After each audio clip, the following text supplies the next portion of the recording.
প্রায় সব দলই জুলাই সনদ বাস্তবায়নে গণভোটের পক্ষে একমত। তবে গণভোট কোন প্রক্রিয়ায় হবে তা এখন পর্যন্ত ঠিক করা যায়নি। জাতীয় নির্বাচনের দিনেই গণভোট হতে পারে বলে মত দিয়েছে বেশিরভাগ দল। তবে জামায়াতে ইসলামী বলছে, জাতীয় নির্বাচন ও গণভোট একই দিনে হলে জনমনে দ্বিধাগ্রস্ততা তৈরি হতে পারে। বিস্তারিত প্রতিবেদনে।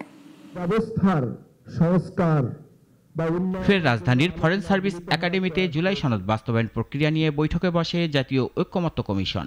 এতে যোগ দেন বিএনপি, জামায়াত, এনসিপি সহ প্রায় ৩০টি রাজনৈতিক দলের প্রতিনিধিরা। বৈঠকে কমিশনের সহসভাপতি অধ্যাপক আলী রিয়াজ বলেন, সব দল একমত হলে দ্রুতই জুলাই সনদ বাস্তবায়ন করা সম্ভব। বাস্তবায়নের সিদ্ধান্ত অন্তর্বর্তী সরকারের এবং রাজনৈতিক দলগুলোর। সেখান থেকে বিবেচনায় আপনারা সকলে উপস্থিত আছেন, আপনাদের মধ্যে ঐক্যমত্য, আপনাদের মধ্যে যদি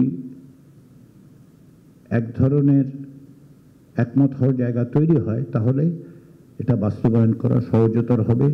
বৈঠকের আলোচনায় বিএনপির স্থায়ী কমিটির সদস্য সালাউদ্দিন আহমেদ বলেন, বিচার বিভাগের পরামর্শ নিয়ে সরকার গেজেট প্রকাশ করে গণভোট আয়োজন করতে পারে।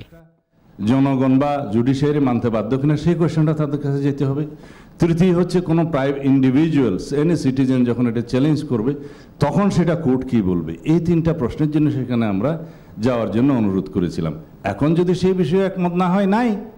তবে এর বিরোধিতা করে ১০৬ অনুচ্ছেদ ব্যবহার করে বিচার বিভাগের পরামর্শ নিলে ভবিষ্যতে তা চ্যালেঞ্জের মুখে পড়তে পারে বলে মত দেন জামায়াতের আইনজীবী।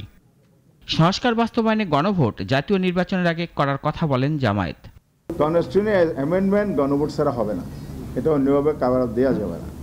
এই জন্য আমরা বলেছি যে কনস্টিটিউশনাল অর্ডার এবং সেটার উপর গণভোট, তাইলে আপনার ভবিষ্যৎ চ্যালেঞ্জের মধ্যে পড়বে না। পার্লামেন্টের জন্য এটা ম্যান্ডেটরি হয়ে যাবে। সংবিধান আদেশের মাধ্যমে গণভোট চায় এনসিপি। একই সঙ্গে আগামী সংসদকে দুটি দায়িত্ব দেওয়ার কথাও বলে দলটি। গণভোট followed by dual role of the parliament. এখন এই ক্ষেত্রে আমরা বলেছি যে অনেক আলোচনা হয়েছে এবং আলোচনা আর টেনে গিয়ে লাভ নাই। আমরা বুঝতে পারছি যে রাজনৈতিক দলগুলো যেটা বলেছে তারা এখানেই থাকবে। এর আগে সকালে রাষ্ট্রীয় অতিথি ভবন যমুনায় কমিশন সভাপতি ও প্রধান উপদেষ্টা ডক্টর মোহাম্মদ ইউনূসের নেতৃত্বে জাতীয় ঐক্যমত্য কমিশনের বৈঠক অনুষ্ঠিত হয়েছে, যেখানে খুব শিগগির অন্তর্বর্তীকালীন সরকারের কাছে চূড়ান্ত প্রতিবেদন দেওয়ার কথা জানান কমিশন সদস্যরা। রাশেদুল কাদির, নাগরিক, ঢাকা।